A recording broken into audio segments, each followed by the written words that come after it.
Ramaphosa menyampaikan situasi perdagangan Indonesia dan Afrika Selatan, dan ada beberapa alternatif untuk meningkatkan perdagangan ini. Salah satunya mungkin kedelai, ya, produk-produk kedelai, kemudian cattle atau ternak, ya, yang mungkin bisa ditingkatkan perdagangannya dari Afrika Selatan ke Indonesia. Dan Indonesia juga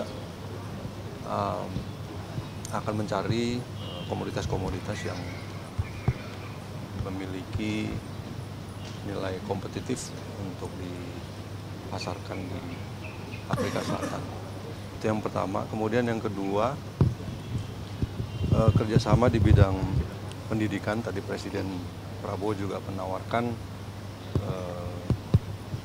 kursi-kursi ataupun slot-slot beasiswa bagi pelajar di Afrika Selatan, baik di tingkat universitas maupun di tingkat sekolah menengah, untuk datang dan bersekolah di Indonesia.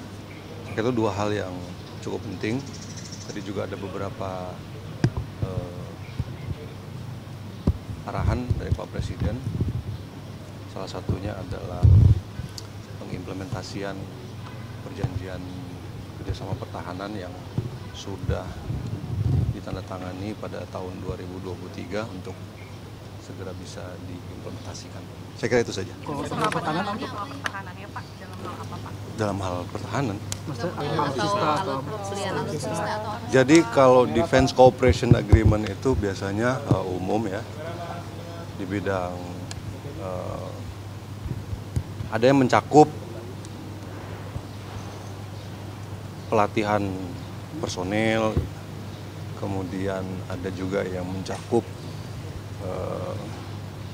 latihan bersama, kerjasama umum seperti itu. Tadi sempat bahas juga soal BRICS dan G20, Pak. Ya, beliau menyampaikan undangan langsung kepada Bapak Presiden untuk menghadiri G20 Summit di Johannesburg. Agendanya 22-23 November. Pak Menlu, ini dari Donald Trump itu mau mengajak negara-negara sekutu Amerika Serikat Untuk mencapai satu perdamaian di wilayah tersebut. Dan juga kita menyepakati bahwa perdamaian ini tidak mungkin terjadi jika masih ada pihak-pihak yang menodai kesepakatan tersebut dari dua kubu, dua belah pihak. Dan saya kira upaya apapun untuk menjaga proses yang masih dalam taraf awal ini untuk bisa terlaksana dengan sebaik-baiknya. Saya kira posisi kita itu. Pak Menlu, tadi kan Presiden Afro bilang perlu meningkatkan trade sebagai katalis of inclusive economic growth. Kalau Presiden Prabowo memandang inclusive economic growth itu seperti apa, Pak? Artinya semua, kalau secara internal seluruh komponen masyarakat itu juga terlibat dalam peningkatan ekonomi.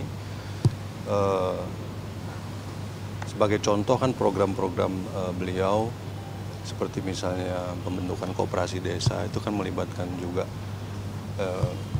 seluruh komponen masyarakat dalam rangka meningkatkan pertumbuhan ekonomi. Demikian juga secara eksternal, ya kan, seluruh negara saya kira punya kesempatan dan yang sama untuk berpartisipasi dalam pertumbuhan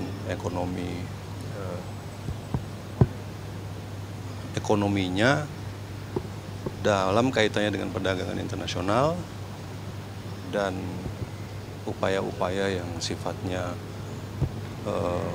melancarkan perdagangan dan investasi itu harus dilakukan. Saya kira itu. Ada peningkatan pembelian cattle itu untuk ada target tertentu? Kita itu ada di posisi defisit daging, ya, untuk kebutuhan protein masyarakat Indonesia. Apalagi dengan pelaksanaan program makan bergizi gratis ini, defisit tersebut makin terasa kan. Kalau saya tidak salah statistiknya itu rata-rata kita per kapita makan daging itu 6 kilogram per tahun, ya kan? Satu jumlah yang sangat sedikit, ya kan? Apalagi jika kita harus menghadapi kompetisi dengan negara-negara lain di bidang sumber daya manusia. Saya kira ini merupakan sesuatu yang wajib untuk dipenuhi, dan untuk itu kita akan berusaha sedapat mungkin memenuhinya dengan kemampuan kita. Ada hal-hal yang mungkin tidak bisa kita penuhi dengan cepat, ya, kita manfaatkan perdagangan tersebut.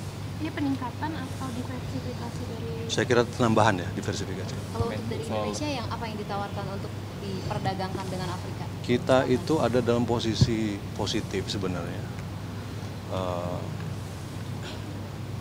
Yang bisa, jadi kita nyari nilai-nilai komoditas-komoditas apa yang punya nilai kompetitif di sana. Mineral mungkin, ya kan, terus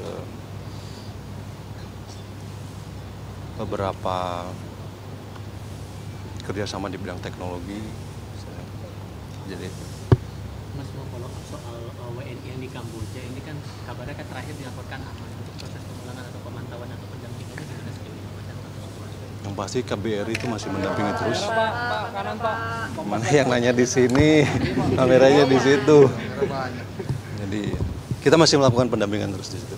Menlu soal rencana lawatan Presiden untuk ASEAN Summit dan APEC Summit, dan ada rencana kunjungan ke North Korea juga. Ah, North Korea? Itu dari mana beritanya? Tapi untuk persiapan ASEAN Summit dan APEC Summit. Jadi ASEAN Summit itu dijadwalkan tanggal 26 sampai dengan 28, yang kemudian akan, saya kira dalam satu rangkaian itu Pak Presiden juga akan mengikuti APEC di Korea Utara, Korea Selatan, karena dibilang Korea Utara jadi Korea Utara, di Cheongju, Korea Selatan. Tanggal 30 sampai tanggal 2 November jadwal acaranya, dan kita dalam persiapan untuk menghadiri keduanya. Yang skema 110 itu dipastikan akan dipulangkan juga Mas, atau ada tantangan sendiri nih selama pendampingan WNI yang di Kamboja? Kita lihat nanti kebutuhannya seperti apa, apakah semuanya mau pulang atau tidak gitu. Karena ada juga yang kita pulangin ternyata tidak mau pulang, kan seperti itu. Kita lihat aja terus nanti, monitor. Alasan apa mereka tidak mau pulang? Masing-masing punya alasan. Kanan Pak, untuk G20 Ya kan? apakah sudah dipastikan hadir Pak G20 Pak Presiden? Tadi beliau bilang akan hadir. Oke. Tadi di akhir statement. Terima kasih ya. Yuk. Terima Terima kasih ya. Terima kasih Pak.